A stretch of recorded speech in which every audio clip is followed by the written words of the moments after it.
Berawal dari rasa kekecewaan dan dendam kaum kafir Quraisy kepada kaum muslimin karena kekalahan mereka dalam perang Badar pada bulan Ramadan 624 Masehi. Abu Sufyan dalam versi penduduk Mekah yang tidak mengakui kenabian Muhammad. Kekalahan dalam perang Badar tersebut dianggap sebagai sebuah penyergapan yang memukul aktivitas utama kehidupan kota metropolis perdagangan mereka. Terkait hal ini, Abu Sufyan segera mendesak para penduduk Makkah untuk melancarkan serangan kembali sebagai balasan. Dan Abu Sufyan memimpin langsung pasukan perang orang Quraisy kota Makkah untuk menyerang kaum muslimin. Dengan membawa pasukan sekitar 3.000 orang terlatih termasuk di dalamnya pasukan berbaju zirah. Tak hanya itu, mereka juga diperkuat 200 pasukan kavaleri. Dan peristiwa ini tidak ada kaitannya dengan sejarah perang Ain Jalut yang sudah beda cerita.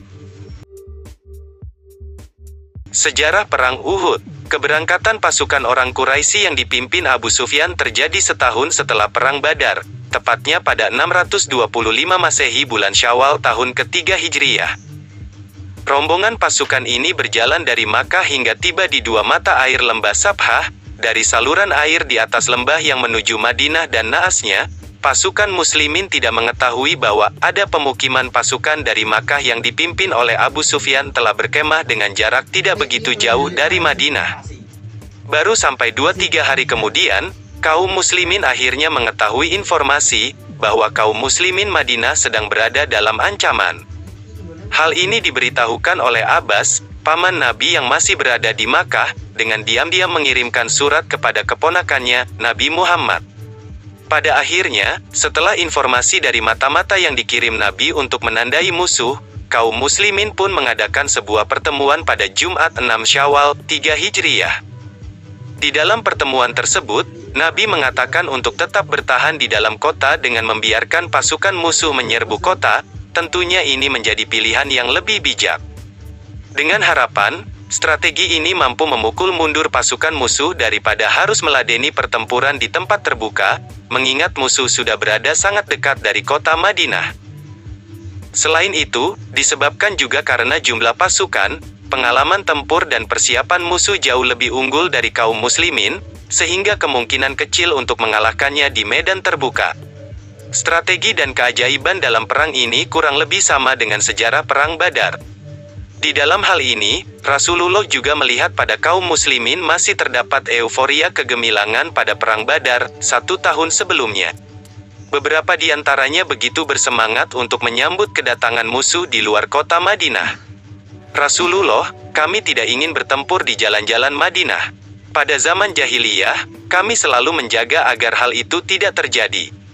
Ada baiknya, setelah kedatangan Islam, hal itu tetap dilestarikan, ujar seorang Ansar. Mendengar pernyataan tersebut, Nabi tanpa bicara langsung mengenakan baju zirah, dan mempersiapkan persenjataan untuk menuju ke medan perang.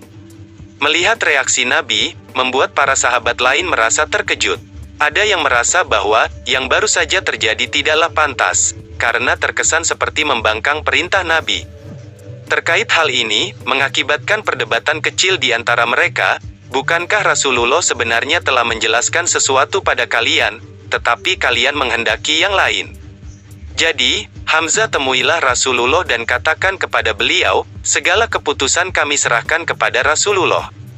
Ujar salah satu sahabat kepada Hamzah bin Abdul Muthalib, paman Rasulullah. Segera Hamzah menemui Nabi dan menyampaikan pesan tersebut. Mendengar pesan demikian, Nabi bersabda, bukanlah seorang Nabi, bila ia telah memakai baju zirahnya, lalu menanggalkannya dan surut sebelum perang terlaksana.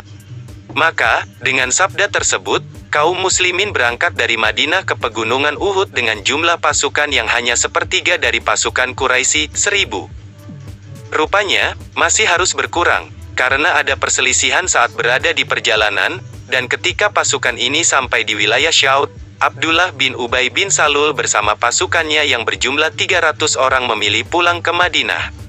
Mereka memiliki dua alasan. Pertama, peperangan ini tidak mungkin terjadi karena perjalanan sudah cukup jauh tetapi mereka belum menemukan perkemahan musuh.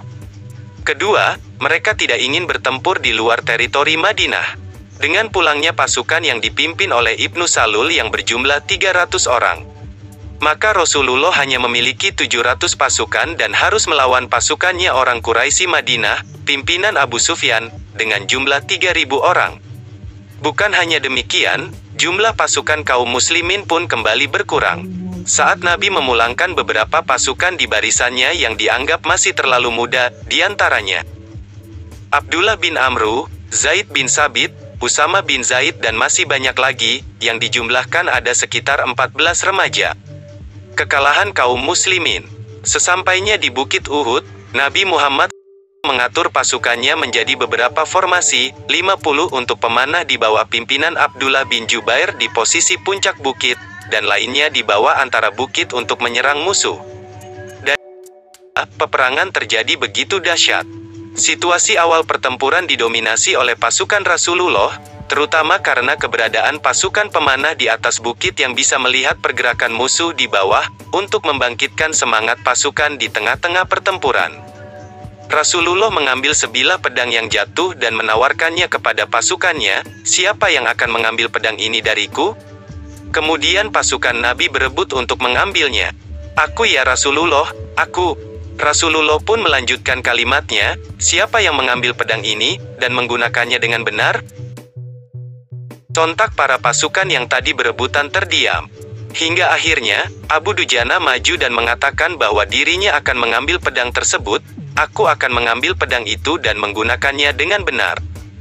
Namun, situasi menjadi berbalik ketika kaum muslimin di bukit melihat kemenangan seperti sudah di ujung mata. Ashab bin Jabir berkata dari puncak bukit, "Mari kita ambil harta rampasannya."